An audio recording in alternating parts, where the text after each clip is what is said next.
में कितने लोग हनुमान चालीसा पढ़ते हो? पक्का याद है वो कौन है? पूरी धरती उसके गुण रहस्य को समझ नहीं पाती है। और रोज हनुमान चालीसा, मैं रोज बोलता हूं कि चालीसा ऐसे पढ़ने का ही नहीं है। इसको तुलसीदास जी पागल नहीं है जो इतने सरलता से लिख दें। और आज कोई बड़ा साधु के कोई तत्व ज्ञानी नहीं है कि उसके गुण रहस्य को समझ पाए। मेरे को एक बार जिज्ञासा हुई कि ये हनुमान चालीसा ऐसी चीज दिखती है जिसको पढ़ने के बाद बाधा भय से दूर हो सकते हैं, तो इतने सरलता से तो तुलसीदास जी लिखे नहीं होंगे। तो मैंने पद्मावती माँ को पूछा कि माँ इसका रहस्य क्या है? तब पद्मावती ने जो बताया, मुझे जो चौंकाने वाला रहस्य था, कोई सिर्फ पहला 2 लाइन बोलो ना, मैं उसका रहस्य बताऊं तो फिर आप देखो कि 40 लाइन में क्या क्या रहस्य होंगे, आप पागल हो जाओगे। इतना एक हनुमान चालीसा का व्यवस्थित पाठ हो जाए, आपका घर स्वर्ग हो जाए, इसमें कोई डाउट नहीं। लेकिन कोई 2 लाइन बोलो तो खड़े होके बोलो माता। श्री गुरु चरण सरोज। वहीं रुक जाओ। क्या बोला उन्होंने? तो पागल नहीं है हनुमान जी, पागल नहीं है तुलसीदास जी। उन्होंने श्री गुरु बोला। क्या बोला? तो श्री गुरु बोलते हुए वो भ्रमरंध्र को ध्यान करने की गुप्त रहस्य को बोल रहे हैं। ये पद्मावती माँ ने मुझे बताया। क्योंकि जब गुरु मुद्रा की जाती है, कौन सी मुद्रा? तो भ्रमरंध्र पर की जाती है। क्योंकि आदि गुरु भगवान शंकर हो या अपने गुरु हो, उनको मस्तक के इस सहस्रार चक्र में ही बैठाया जाता है। यानी अब देखो, लाइन से सुनो, 2 लाइन में इतनी बात है तो 40 लाइन में कितनी बातें होगी आप समझोगे। पहले वो बोल रहे हैं श्री गुरु, क्या बोल रहे हैं? चरण बोल दिए। अब वो देखो, गुरु चरण को तो ये सहस्रार चक्र में स्थापित किया जाता है। ये मंत्र साधना का या आराधना परंपरा की विधि है। कहाँ बैठाना है? जब आप हनुमान चालीसा चालू करो तो श्री गुरु चरण बोलते समय ऐसे करना चाहिए। फिर उसके बाद तुलसीदास जी को, किनको? ऐसे करके करोगे क्या? ऐसे करके करोगे क्या महाराज? ऐसे करने से होगा?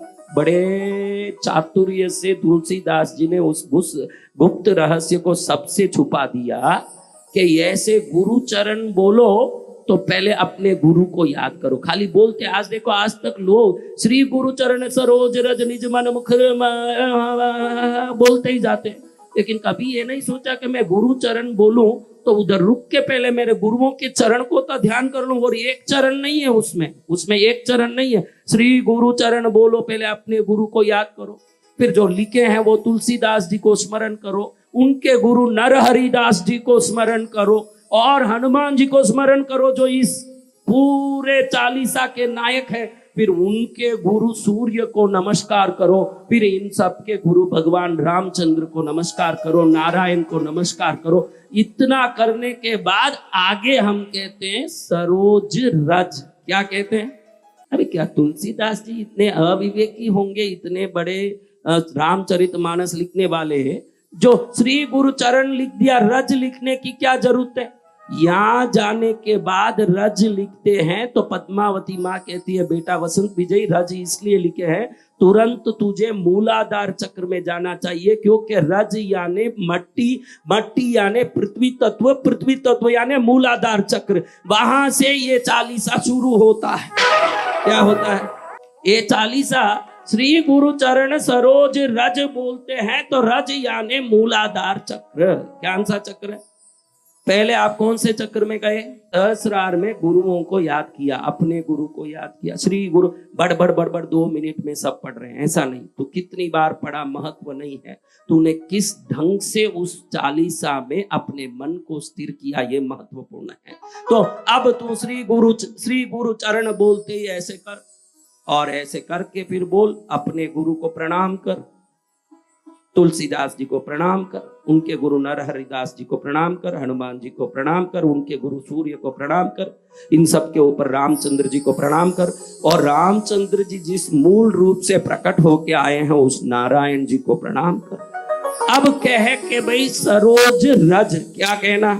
अब तू अपने मूलाधार चक्र का ध्यान कर। उस समय रज बोलते ही, यानी तेरे चक्र को जगाने के लिए वो पहला 2 लाइन तुलसीदास जी ने दिया है। किस लिए दिया है? तेरे चक्र नहीं जगेंगे तो कोई देविक शक्ति तेरे तक पहुंच पाएगी? तू ऐसे ही चिल्लाता रहे जिंदगी भर, हनुमान चालीसा पढ़ता रहे, क्या कोई चालीसा ऐसे फल दे सकेगी?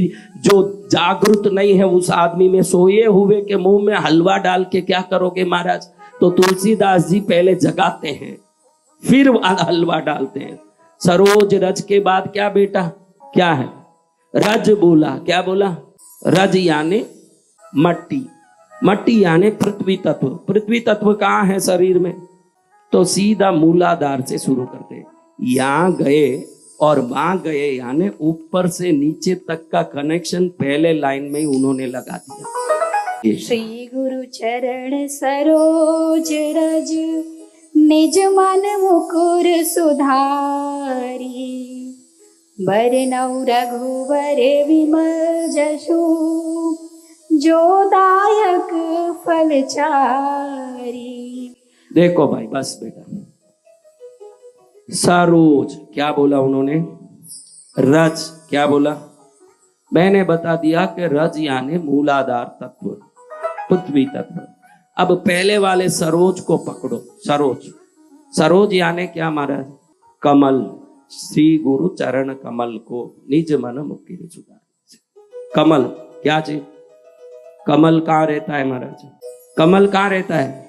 तो वो पहले आपके विकारों को समाप्त करने के लिए जल तत्व वाला स्वादिष्टान चक्र को उधर सूचित करते हैं सरोज बोल के, और मूलाधार को वो सूचित करते हैं निज मन।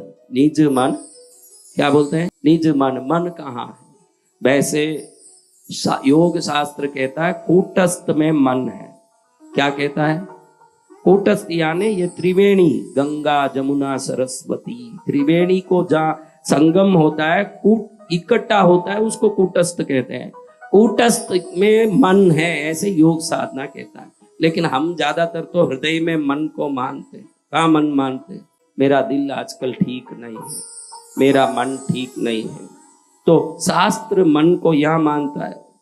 तो निज मन कहते समय स्वादिष्टान, मूलाधार और सहस्रार को पूरा करके सीधा अनाहत पर आते हैं तुलसीदास जी। आपके सातों चक्रों को जगाने का योग रहस्य के प्रथम 2 लाइन पकड़ना हो तो हनुमान चालीसा है। बाकी 40 लाइन में कम से कम 1400 रहस्य छुपे हुए हैं। और निज मन, मुखर, मन से मुखरना, मुकरना यानी बोलना, मुखर, मुकर बोलते हैं तो उस समय विशुद्धि चक्र को याद करके वर्णहूं, क्या वर्णहूं, बातों को बोलूं, तब विशुद्धि चक्र को याद करते हैं। वर्णहूं। सुधारी, सुधारना, क्या करना? सुधारी बोलते हैं। कब सुधरेंगे भाई? जब हमारे जन्मों के कर्म सुधरेंगे तो हम सुधरेंगे ना। जन्म कर्म का आधारभूत तत्व ये जो मणिपूरक चक्र है उसको वो याद करते हैं आपके सातों चक्रों में। जो दायक फल चारी जब बोलते हैं तो चारों फलों को देने वाला कूटस्थ, हमारी आज्ञा बुद्धि को, हमारे चित्त अहंकार मन के कूटस्थ को बोल के आज्ञा चक्र को बोलते हुए 2 लाइन में सहस्रार, मूलाधार, स्वादिष्टान, मणिपूरक, अनाहत, विशुद्धि और आज्ञा को जगा के ही आगे चालीसा का शुरुआत करते हैं तुलसीदास जी। तो ऐसे पवित्र चीजों का हम रहस्य समझ नहीं पाने के कारण हम ऐसे ही पाठ करते रहते जिंदगी भर। लेकिन अगर 7 चक्रों को जगाते हुए बात करेंगे और पाठ करेंगे और स्मरण करेंगे तो ये चक्र की जागृति के बाद का पाठ आप में उस दैविक तत्व के आकर्षण को बहुत ज्यादा बढ़ा देगा और कितना ज्यादा आपके जीवन में आनंद मिलेगा। धन्यवाद इस वीडियो को देखने के लिए। हमारे चैनल स्पिरिचुअल वैदिक मंत्र को सब्सक्राइब करें और बेल आइकन दबाएं ताकि आपको हमारे आगामी वीडियो समय पर प्राप्त होते रहें।